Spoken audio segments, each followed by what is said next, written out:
आज आपण करणार आहोत कडाकणी। नवरात्री सुरू झालेली आहे, त्यासाठी आपण देवीला नैवेद्य म्हणून, घटाला नैवेद्य म्हणून कडाकणी करणार आहोत। त्यासाठी मी 1 वाटी गूळ घेतलेला आहे, अर्धा वाटी पाणी। हे गूळ आणि पाणी मिक्स करून घ्यायचं। तर गॅसवर आपण हे गरम करून घेऊया। हे गूळ वितळेपर्यंतच गरम करायचं। तर हे मी गॅसवर ठेवते। तुम्ही जर 2 वाट्या गूळ घेतला तर 1 वाटी पाणी घ्या। किती गोड हवंय त्याप्रमाणे आपण गूळ कमी जास्त करायचा। आता हे जास्त याचा पाक बनवायचा नाहीये, फक्त आपल्याला गूळ वितळवायचे।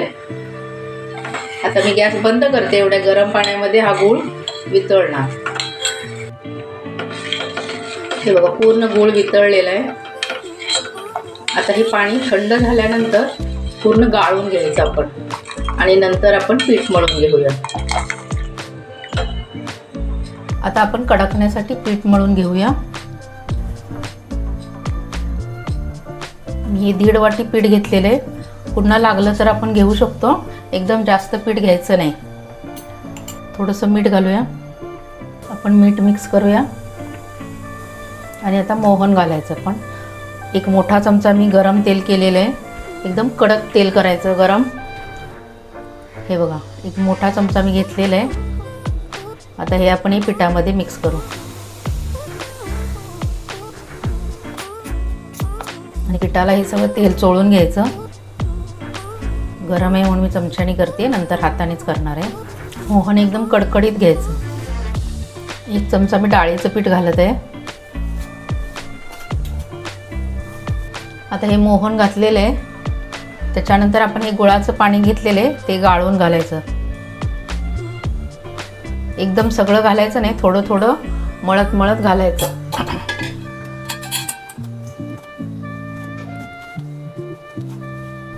पीठ लागलं तर आपण पुन्हा पीठ घेऊ शकतो आणि नंतर मिक्स करायचं। हे मला पीठ अजून थोडं लागेल।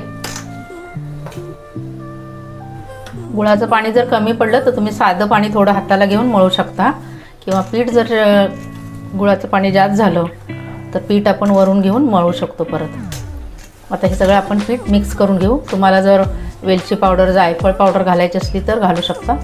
मी याच्यामध्ये काही वापरत नाही आहे। ही जुनी पद्धत आहे, फक्त गूळ किंवा गूळ आणि गव्हाचं पीठ यापासूनच हे कडकण्या बनवल्या जातात। हे बघा, आपण सगळं पीठ मळून घेतलेलं आहे। पीठ नेहमीच्या कणकेपेक्षा हे थोडंसं कठीणच मळायचं पीठ, चांगलं मळून घ्यायचं। आता आपण त्याला 10-15 मिनटं जरा भिजायला ठेवूया। झाकण ठेवून बाजूला ठेवूया। आता 10 मिनटं झालेली आहेत।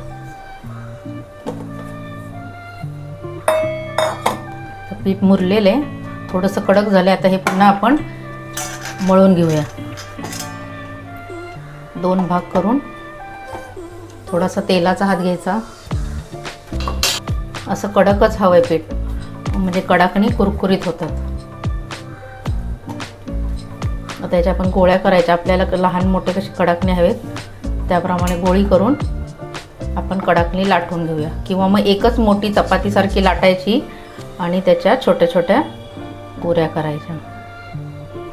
ते पण तुम्हाला मी दाखवते करून।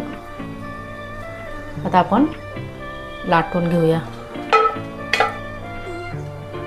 आता आपण लाटायला सुरुवात करूया।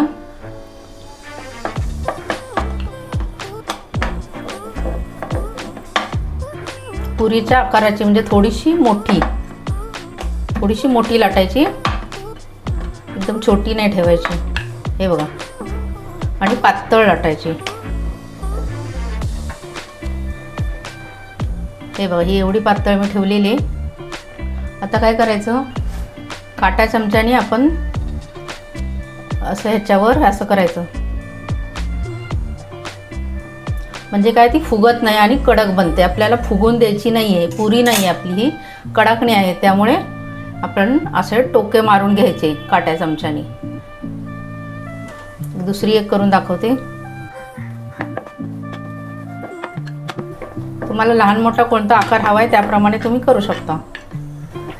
जर याच्या चिरा जात असतील, ते बघा, एक मी डबा घेतलेला आहे, किंवा तुमच्याकडे काय झाकण असले त्यांनी घ्यायचं।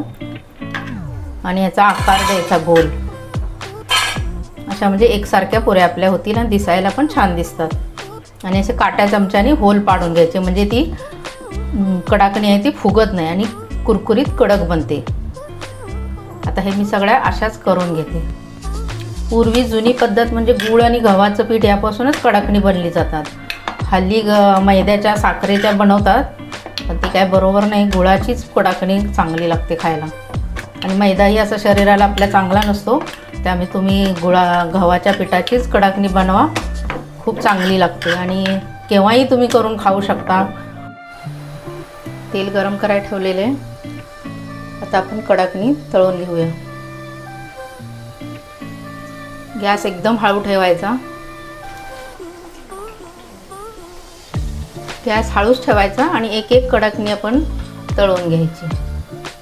हे बघा कलर किती मस्त आलेला आहे. अशा प्रकारे आपण सगळे कडाकणी असे तळून घेऊया.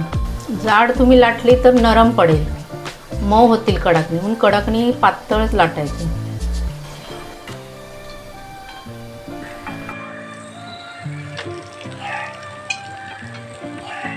आता मी तुम्हाला एक मोडून दाखवते.